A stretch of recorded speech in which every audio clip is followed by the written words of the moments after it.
From the headquarters of the Guild of Champions, this is the Becoming Thin podcast, and I am your host, Chris Terrell. And welcome to another week of your weight loss quest. How did this last week go for you, champion? What new challenges did you encounter? But more importantly, what failure did you go through? And what lesson did you get from that failure? Come on now, don't let a perfectly good failure go by without you getting your lesson. That's your reward for your troubles. Now, if you're new here, I've lost 125 pounds myself after an entire adulthood of chronic yo-yo dieting. Up, down, up again, before I finally got sick and tired of being sick and tired. And I made some permanent, meaningful, and actual changes to my real-life lifestyle habits and routines, to my environment, to my community, and to my systems of belief. Because it's all of those things that created the results in my life. And if I wanted to get new results, I was going to need to change all those things. And now I'm here each week to help you change those things too, so that you can get new results that actually stick. Because I know you're not looking to book another round trip ticket to Thinville, right? You're not looking to lose all the weight, get down there, be like, this is great. Get your hopes up thinking this is how going to be your new normal, only to wake up sometime later and realize you gained it all back. You're not looking to do that anymore, right? Like you're done with that lifestyle, that dieting, gaining, or let's say how it is. Getting excited, dieting, getting frustrated, quitting, gaining, getting frustrated. You just repeat the process over and over and over again. You ready to break that cycle? I think you're ready to break that cycle. If you're here listening to this podcast and you're brand new, hey, let's keep listening. We'll help you break the cycle. If you've been listening for a while, you're probably already broke it and you're on a new path. I love it when I talk to somebody and I can tell that switch is flipped. I don't know how to describe it other than this. They know they're going to be successful and there's no doubt. They're like, I'm just waiting for time to pass. That's it. I already know I'm going to do it. I've already lost 80 pounds. Like I just got to keep doing what I'm doing. Are you doing the same thing? No, I've been changing it all the time. One of the things I got to keep doing is changing it all the time. And it's funny because in the past, I always thought when you go off to lose weight, you would pick something, you would make a certain set of changes, and then you would just do those changes. And that's it until you're done. And then you would do something else on the other side. But the reality is you make some changes to get weight loss to start happening, and then eventually those changes run their course, and then you make new changes. Lose a little bit more weight, then those changes run their course, and then you make new changes. And then those changes run their course, and then you make new changes. You see how this keeps going. That's how this journey unfolds. You do something till it stops working, then you do something else. But so many of us, we get stuck. We get stuck in a certain way of doing things that we don't even consider doing it some other way. It's like, but this was working. And I've seen people get really trapped in this place. I've seen people, they found a formula that was working, and the formula that was working was severely under eating, like at an unsafe level. Well, eventually your body has means of fighting you back when you do that. It's not starvation mode. It's not what you think, but it can make weight loss very challenging.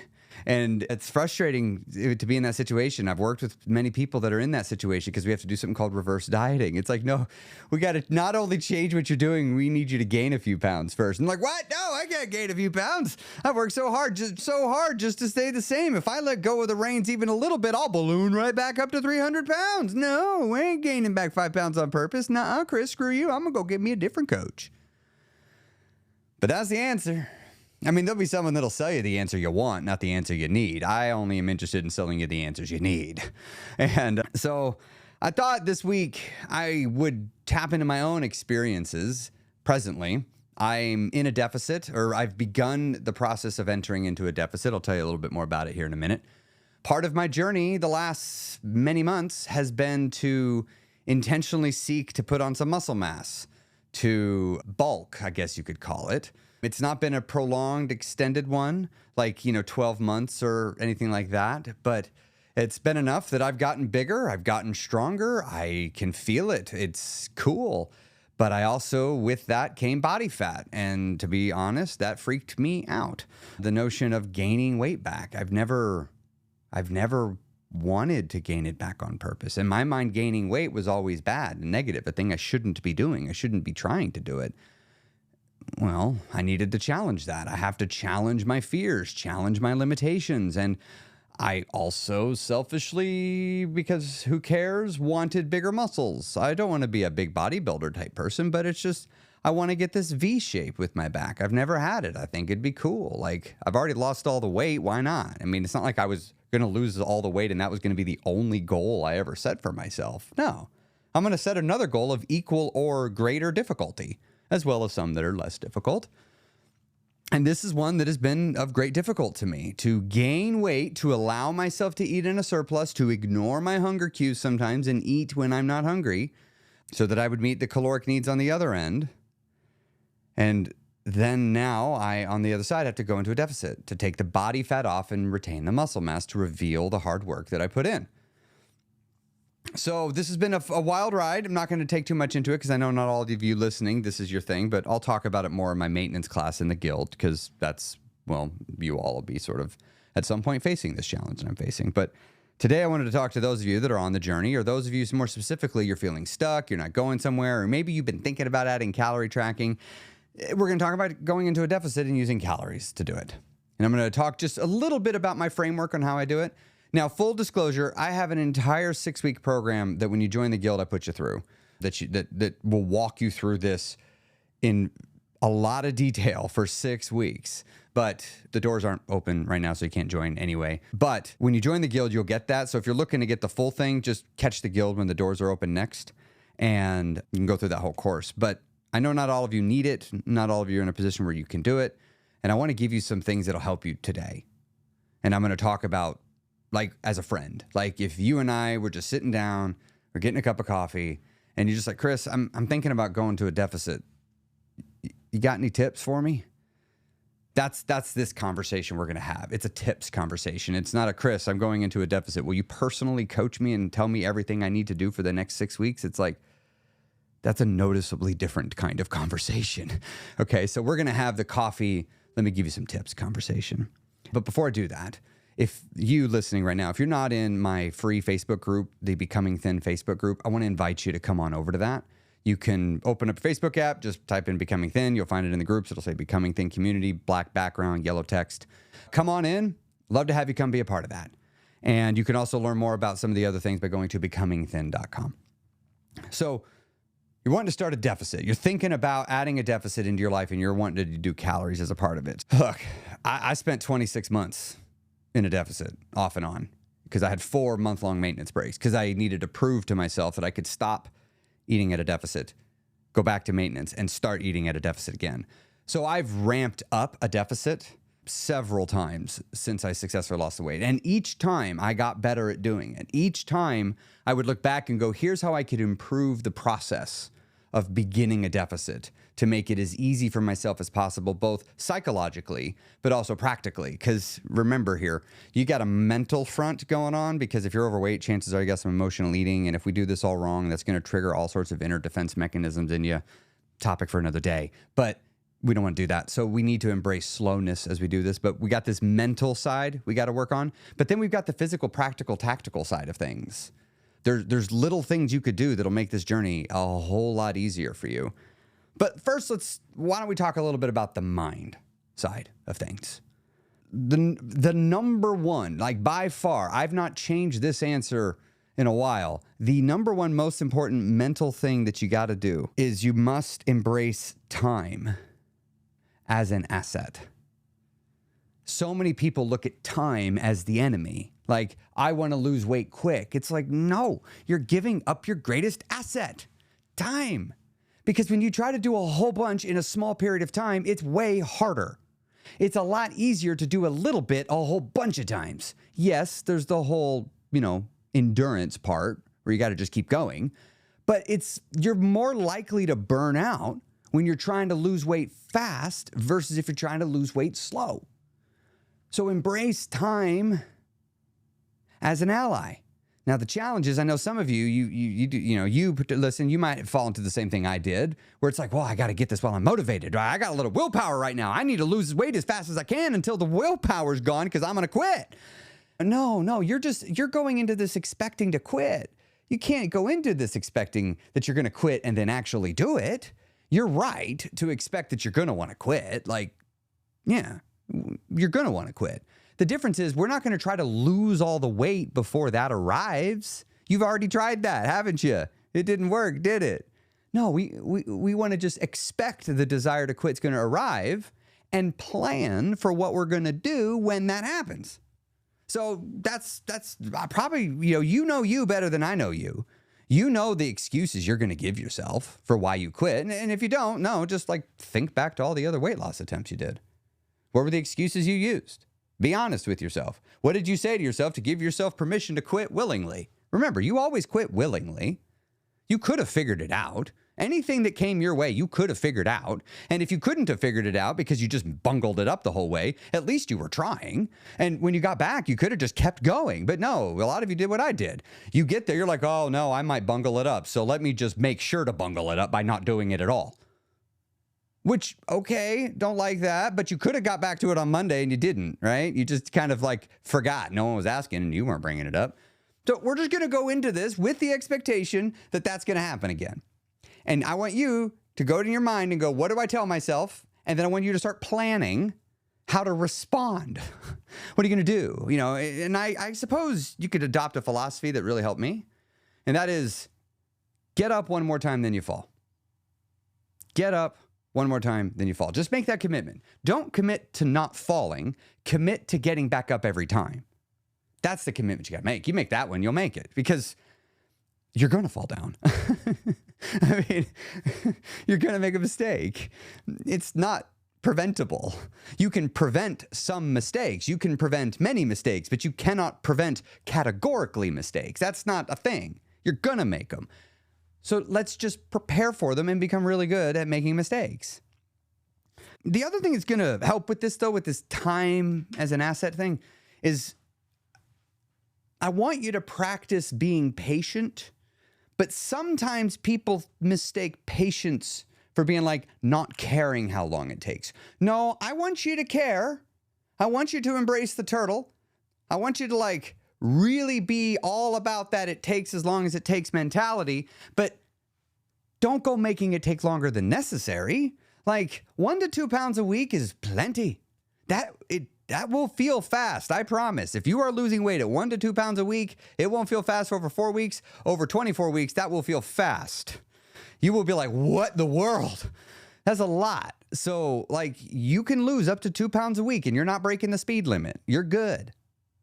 So, I want you to adopt this phrase of being patiently urgent.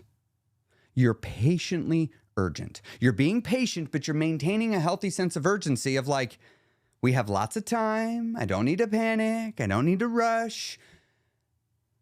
But it's not actually that much time, as in like it's finite. Once I spend it, I can't get it back. So let's not squander too much of it. I could lose a day here or there, no biggie, but like I can't be losing weeks. And this leads to another mental shift. I suppose I'd tell you, if you're thinking about going into a deficit and you want to use calories as a part of that phase for you right now, because not everybody needs calories. So I guess actually before I go on that tangent, let's go on a different tangent. Are you sure you want to use calories? Like, not everybody needs to. I didn't, for 26 months, I didn't track calories all the time. I mean, the first 6 months, I didn't even have my fitness pal. I didn't track anything. I just did it all through lifestyle changes. I lost 30 pounds in 6 months. I was in a deficit the whole time. I have no idea what I ate, like calorie-wise. I mean, who knows? Like, you just get, all the calorie tracking is, remember, it's just keeping a score. That's all it is. It's just a scorecard. It'd be like going to a baseball game and they don't have a scoreboard, but you have a scorecard and you're just writing down all the stats so you know the score of the game because you're watching and writing it down. Like, that's all calorie tracking is. Like, you don't need to track to be in a deficit. So I just want you to really think about that, right? Now, if you're not losing weight and you say you want to lose weight and you've been trying for 6 months and you ain't lost anything, it might be time to, for a little bit, use calories because this caloric awareness can be helpful. But let me come back to the point I digressed off of. I want you to shift how you perceive time. We're talking about, we want time as our asset. It's an ally, not a liability. You want to be patiently urgent. And I want you to begin thinking in terms of weeks, not days. I want you to think in terms of weeks, not days. So like when you're looking at the scale, who cares what it does over days? We care what it does over weeks. Hey, you're saying you're going to a deficit. I don't care if you're in a deficit over days. I care if you're in a deficit over weeks. Hey, you worked out for a few days. Don't care. I care if you worked out for a few weeks. Because not everything gets done every day. Right? And so like, how do you know if you did it? If you're only working out 3 times a week, how do you know if you're ahead or behind schedule when come Thursday you ain't worked out at all? I mean, technically you could go Friday, Saturday, Sunday and get all 3 right there. But What if you're busy Saturday and Sunday and you were supposed to have worked out earlier? Like when, you got to start looking at things in terms of weeks. It just makes everything a lot better. I'm not going to really get too into it. This is just trust me. Or don't and go try it another way. Like, I know you.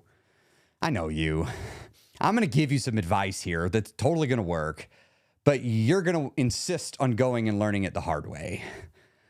That's fine. I do it too. Like, people will come try to, Chris, I'm going to tell you how to do this, and this is 100% going to make your life easier. Yeah. And then I'm going to go do it the hard way and be like, that's why they told me to do it that way.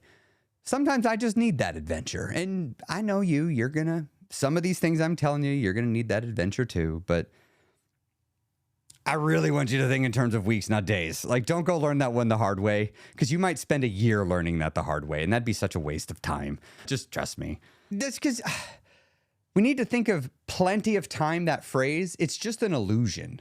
You don't have plenty of time.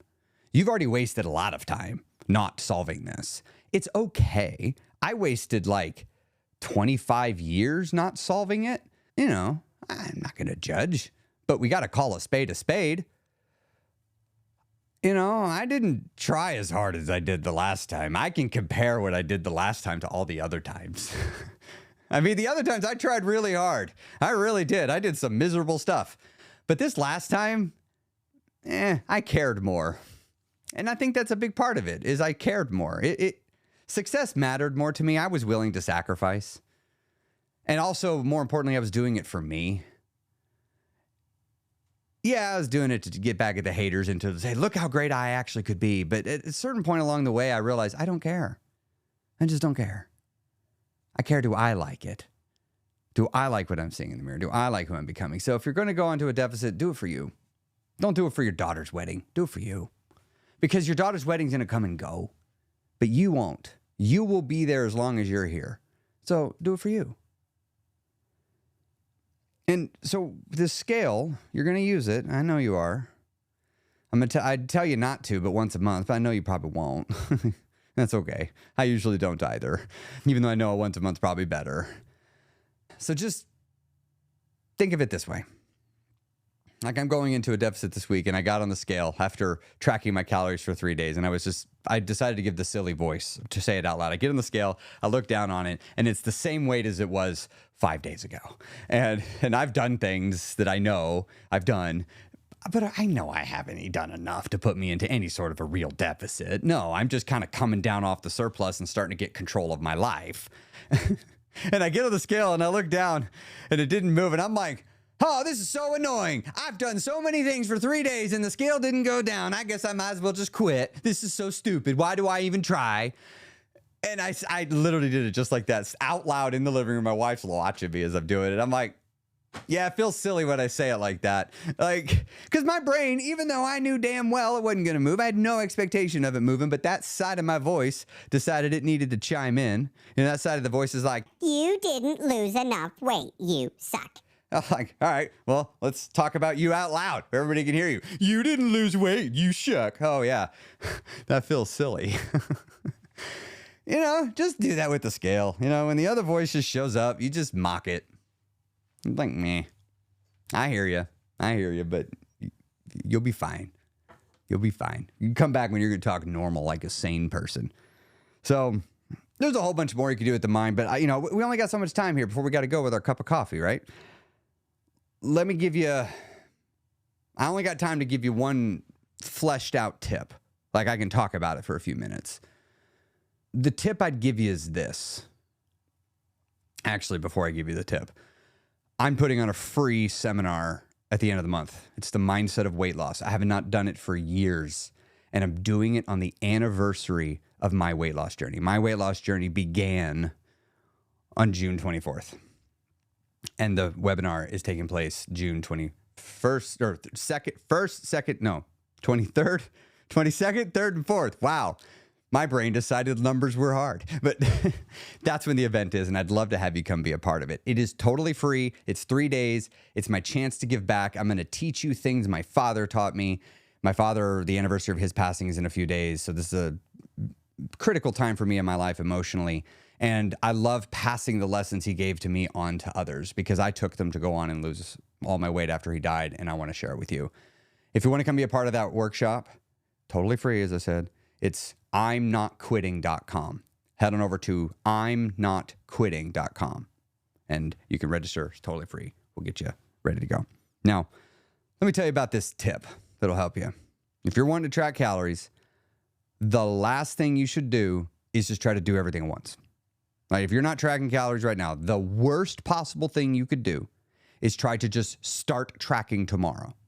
Don't do that. I've tried that. It doesn't work. Or let me rephrase that. It works sometimes with varying results, often with a high degree of frustration. I found another way to do it, a better way. It takes a little longer, but remember, time is our ally, not our enemy. So who cares if it takes a few weeks longer? It is psychologically so much more manageable. So much more manageable. So what you do, it's this. You take calorie tracking, just calorie tracking as a concept, and break it into its various components. Many of you say, like, I'm tracking calories. Well, calorie tracking is many things. That's like saying I cleaned the kitchen.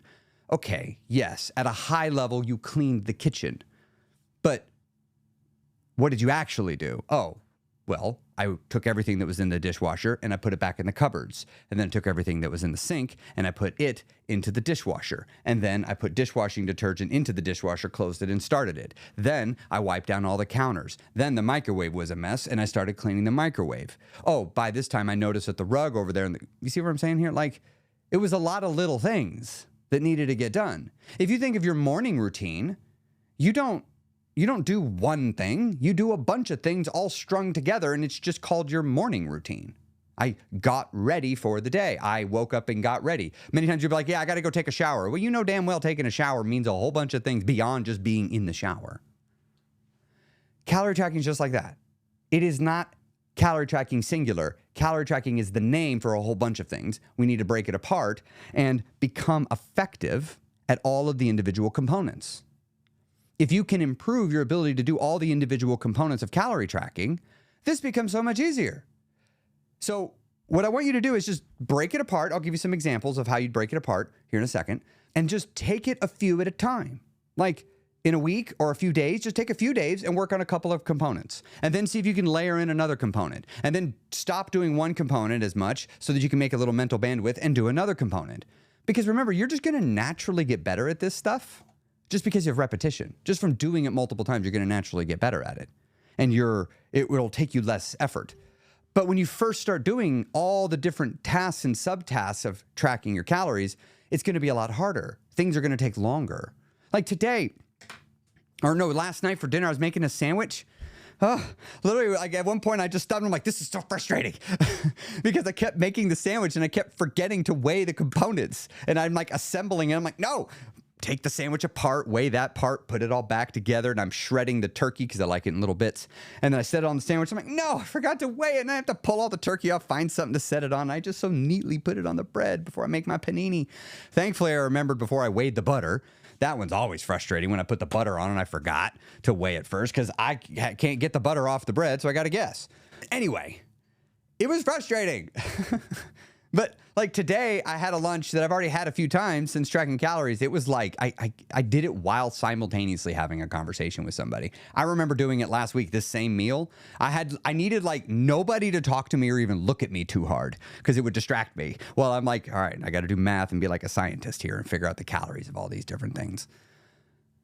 You know, and then I got to sit there and pull out my phone at the end of the day and look at all of it. Like, it's frustrating. Take calorie tracking and split it into pieces and handle a few pieces at a time. Let me tell you, there's no one right way to do this here. Like if I'm working with somebody one-on-one, part of what I do is I get to know them and I help them determine the order in which we should do these things, right? Unless you have somebody helping you, you're just going to figure this out on your own. But that's okay. I did it too. I mean, many people can do it. Many people don't have time, right? Some people, they just don't care. Like a lot of times my clients are like, I am incredibly busy. I own a business or I have 6 kids. I don't have time to be figuring this out. Can you just tell me? It's like, oh, yeah. I mean, I got to get to know you, but like, yeah, I can help you. But let me tell you here. We'll give you the more common ones. First, become effective at weighing and portioning your food. That's it. It's just regulation of your portions. So let's say you normally have your wife makes chili every Tuesday. Well, instead of just dishing out however much chili you want in a bowl, set the bowl on a scale, put it in and be like, okay, that's 9 ounces of chili. Okay, that's how much I'm going to have, I guess. And then you go eat it, right? And you know, and you pay attention. You eat it, and you finally get to the end of it, you're like, that's pretty satisfied. I feel like I could eat a little more, but it's that feeling Chris was talking about. It's like that 80% full. Yeah. Let me sit here in 10 minutes. You sit 10 minutes, and you're like, oh, I'm starting to feel full. Okay, cool. Chili, 7 ounces. That's my serving size that I'm going to give myself. And you just weigh it. You don't even necessarily know how many calories it is. We're just, how much did you have? It's amazing what you will learn just by like, how much do I have? And you quantify it. You know, you want to get some chips? That's okay. Last week, I wanted to get, what was it? It wasn't chips. It was pork rinds. We get these amazing pork rinds. And I needed to know how much I got. So I just take the bag, set it on the scale, weigh it, and I just look at the number, write the number on a Post-it note. And then I just held the bag in my hand, grabbed, eating a few at a time. I'm like, all right, that's how many I want. And then I set the scale down, weigh it, did math, where I just asked my phone to do it. And it just subtracted the number. And I'm like, okay, cool. That's how many grams I had. I don't even know how many calories it is. That's how many grams. I'm gonna do shredded cheese, set the plate on the thing, sprinkle it. Gonna do a sauce, set the sauce on the scale, zero it out, pour the sauce on, set the scale back. You're gonna see a negative number. That's how much sauce was there. It's easy. But you just practice portion control. That's it. Just the portion control. What always happens every time I do this, I find certain foods, I'm like, oh, yeah, I don't need that much. Like just weighing it will cause me to go, man, maybe I could do an ounce less of that. Oh, maybe I could do an ounce more of this. Like it's super helpful.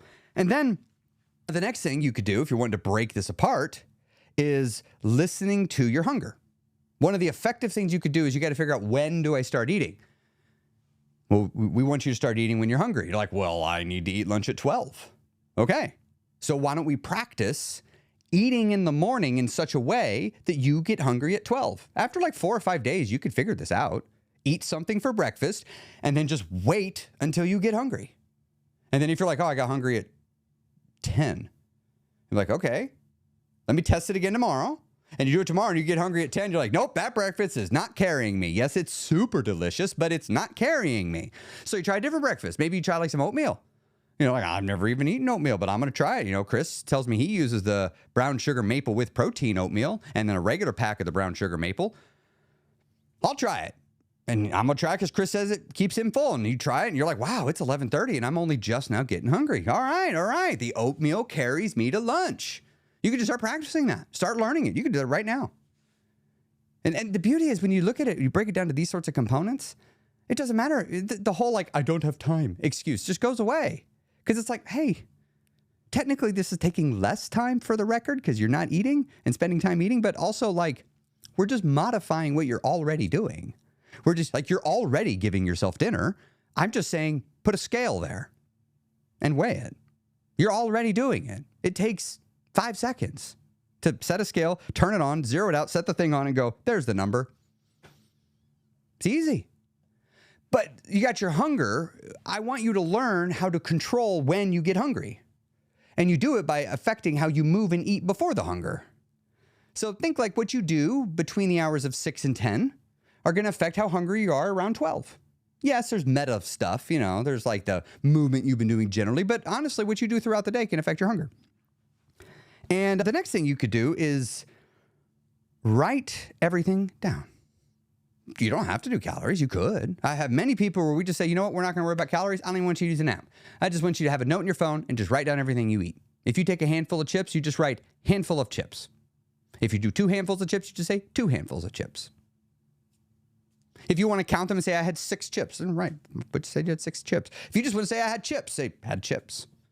I don't care. Just write it down. Because what we're doing is we're just practicing the individual component of I'm eating and I'm going to document it by writing down the what. So we've practiced regulating what gets on the plate with the portion control, with the weighing. We practiced when do I start eating by listening to our hunger. And by extension, we'll be practicing controlling when I get hunger by influencing what I eat earlier. You see how like this stuff can start stacking? And then it's like, well, I'm already kind of weighing. I'm already waiting till I get the food. Let's say you're doing these things. Well, you'll find the logical next step is like, well, I could just start writing it down, even just on a piece of paper. I had 6 ounces of this. I had 12 grams of that. Easy. And then, what'll happen is at a certain point, you'll be like, well, this is probably going to be a lot easier in an app. because I'm already writing down the volumes. I don't need to compute the calories. The app will do it for me. I just got to write down the volumes. Y'all, I never compute calories. I just put the volume in MyFitnessPal, and it tells me the calories. And it's like, well, heck, that's pretty easy. And you don't even have to set a target. You just write down what you eat. You will be shocked at how often you eat less just because you're looking. Just looking will result in many of you going, I don't know if I need that much. Maybe I'd be good with a little less, but I still want some, right? Like you're getting ice cream. You might be like, well, maybe 1.5 scoops better than my four. You know, maybe a mild drizzling of chocolate syrup is better than a guzzling, a pouring, a dumping of chocolate syrup on it. But you see, we just break it down into these components. So that's what I'd encourage you to do. Take calorie tracking. Don't get frustrated at calorie tracking. Get frustrated at the individual components and then become better at that component. And it will begin to stack until eventually calorie tracking will not become too terribly difficult. It's still hard, and you'll have to ramp back up to it. I'm going through all this right now. I'm taking first week, I didn't write anything down. I just listened to my hunger. I just started cutting out snacks I normally eat. And I started portioning my food. That's all I did. This week, I'm writing it down. Now I'm just jumping straight to doing it in MyFitnessPal because it's easier for me. But I'm just putting it in there. No target. But here I am getting nearer to the end of the week, and I'm like, well, let's see if I can steer it down. Because next week I know I'm going down. Let me just sort of ease my way down for next week. Because next week, I'm setting a calorie target. I don't know what it's going to be yet. I have ideas of what it's going to be. I've been thinking about it, but I ain't set one. And I'm going to set it next week. That's the only thing new I'm going to do next week is I'm going to set a calorie target. I'm not doing anything else new. But I'm going to do something new the following week. And then I'll probably do something new the following week after that. Probably every week until I'm done, I will find something new to do. And that's what I did on my weight loss journey. Every week, find something new. Because I'm not done. So let's just keep chipping away and continually improving. Principles of Kaizen. Go look it up if you're interested in that concept. I think of it in a term called incrementalism. I love to incrementally make my way towards success. Never stopping, never stopping, never stopping. Hey, if you want to get your weight loss journey jump-started and you want to keep going, come to the Mindset of Weight Loss at the end of the month. Head on over to imnotquitting.com. You can learn all about the event. Yes, there'll be replays if you're unable to attend live, but you got to register. Otherwise, you won't get the link for the replay. So if you register, you'll get the link for the replays. So head on over to imnotquitting.com, and I'll see you at the end of the month at the Mindset of Weight Loss. And if you're looking to ramp up your calorie tracking, I hope this episode helps. Please tell me what you think in the comments section if you are on Spotify. I love getting your comments there for you, my Spotify people. And if you're on Apple Podcasts and the podcast has been helpful for you in any way, I would love to encourage you to leave a 5-star review for the podcast, and a written review would mean the absolute world to me. If you were able to do that, it means a ton because it really helps get the podcast in front of more people on Apple Podcasts.